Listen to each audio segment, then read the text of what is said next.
के साथ हुआ। मैं ही पिछले युगों में था और आने वाले युगों में भी मैं ही रहूंगा। मैं अनश्वर हूँ। मैं पृथ्वी पर होती आई प्रतिक्रियाओं का इकलौता गवाह हूँ।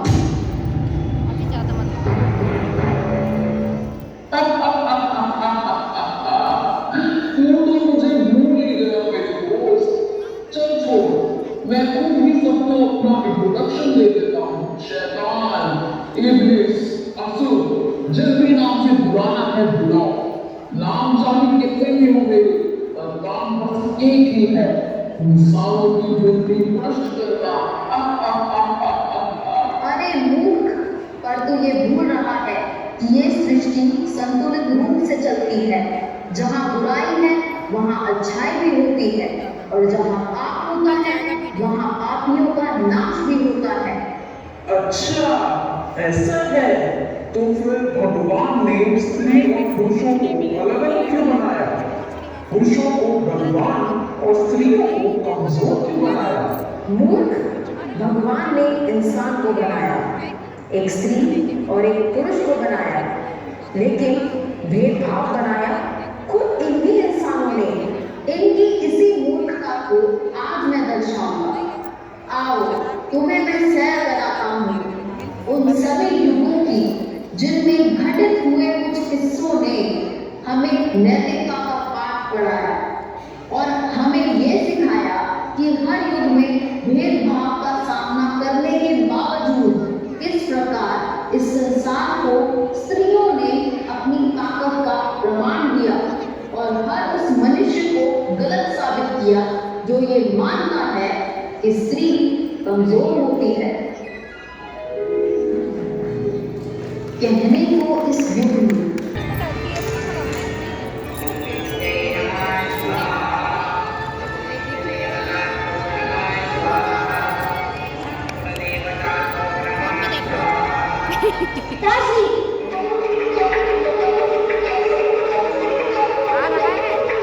मेरे स्वामी अपमाना कैसे कर सकते हैं? आप उन्हें भगवान नहीं मानते, लेकिन आपके मानने से या ना मानने से सत्य बदल नहीं जाएगा। यहाँ आपने हर देवी देवताओं को आमंत्रित किया है, लेकिन महादेव को इसलिए नहीं ना ताकि आप उनका अपमान कर सके।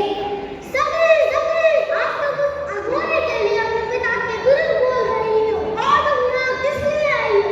पिता ने मित्रण के घर पर भी उपस्थित होना निर्लजता है। कहीं तुम उस शिव की तरह कुछ आसी बन गई हो? बस।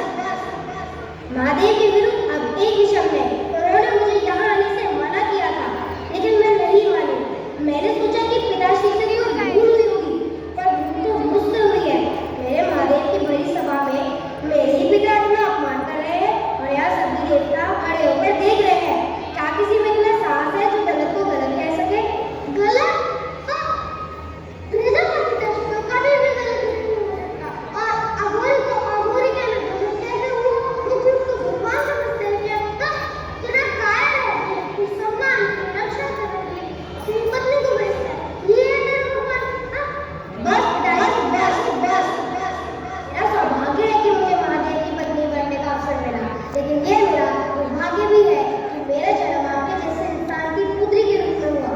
जब तक ये अगर आपकी पुत्री के रूप में जीवित है, तब तक मैं महादेव की पूर्ण रूप से नहीं हो सकती। मैं महादेव ये घोषणा करती हूँ आपकी बड़ी सभा में मैं अपने इस देह को अग्नि में समर्पित करके इसका त्याग कर दूंगी। मुझसे बहुत बड़ी भूल हो गई जो मैं यहाँ चली आई, किंतु अब मैं इस भूल का पश्चाताप करने जा रही हूँ। मुझे माफ कर देना, मुझे माफ कर देना।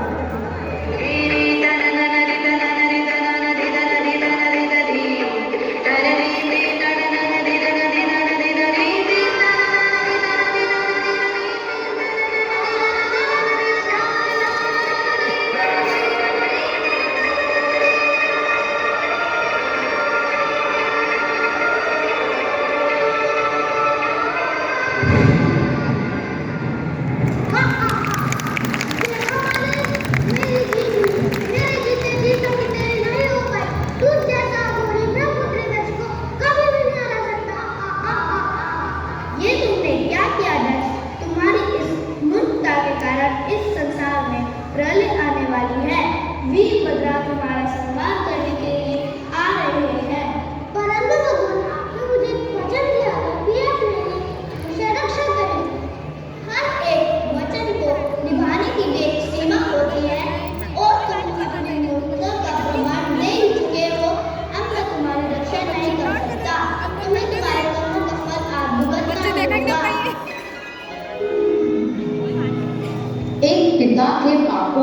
अनुसार पुत्री ने दक्ष नहीं टिक सका।